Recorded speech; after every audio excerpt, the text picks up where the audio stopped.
नाज़रीन ठटे वेझे ॻोठ मोहम्मद यूसुफ ख़ासकेली ते कब्ज़े ख़िलाफ़ ॻोठाणनि एहतजाज कयो। उन हवाले सां वीडियो लिंक ते मौजूद आहे आवाज़ जो रिपोर्टर रशीद जाखरो। जी रशीद।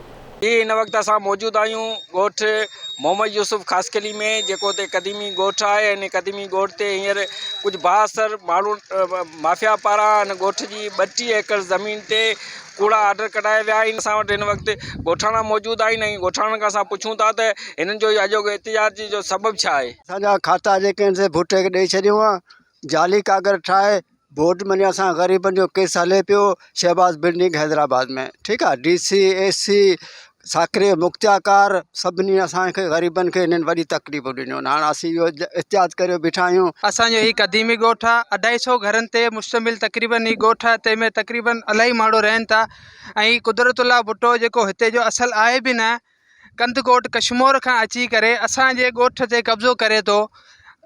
इलाही टाइम खां तक़रीबन 2007 खां 2006-07 खां केस हले पियो असांजो हैदराबाद बोर्ड ऑफ रेवेन्यू में।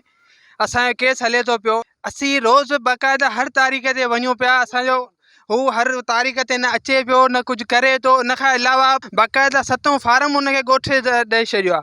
कहिड़े हिसाब सां 7 फार्म हुन DC हुनखे ॾेई छॾियो आहे। जाली खाता ठाहे AC गारो मुख्ताकार साकरो DC ज़िलो ठठो उन्ही असांजा जाली कागज़ ठाहे खातो करे उते केस पियो हले। हिते उहा भुटे जे हबीबुल्ला ऐं कुदरतुल्ला जे हवाले करे छॾी आहे ज़मीन। 30 एकड़ ज़मीन 2 ब्लाक जाली खाता ठाहे भुटे खे ॾेई छॾियूं। को ज़मीनदार आहे असांखे धमकी ॾेई रहियो आहे, असांजे कागज़ कूड़ा ठाराए ऐं पंहिंजे नाले ज़मीन कई आहे। तव्हां ॻोठाणनि जो मौक़ो ॿुधो। उन्हनि ॻोठाणनि जो मुतालबो इहो आहे त जेके 32 एकड़नि जा जाली जेको खातो DC ठटे पारां ऐं मुख़्तलिफ़ रेवेन्यू अमलदारनि जेके उन्हनि जी मिली भगत सां जेको 32 एकड़नि जो कूड़ो खातो ठाहियो वियो आहे उहो फौरी तो रद्द कयो वञे। छो त हिननि जो इहो बि चवणु आहे त असीं अबनि ॾाॾनि खां वेठल आहियूं ऐं हिन वॾी ॻाल्हि इहा आहे त हिन ज़मीन जो केस जेको आहे बोर्ड ऑफ रेवेन्यू में हलंदड़ आहे ऐं केस दौरान ई कंहिंजे मक़ामी माण्हुनि जी ज़मीन कंहिं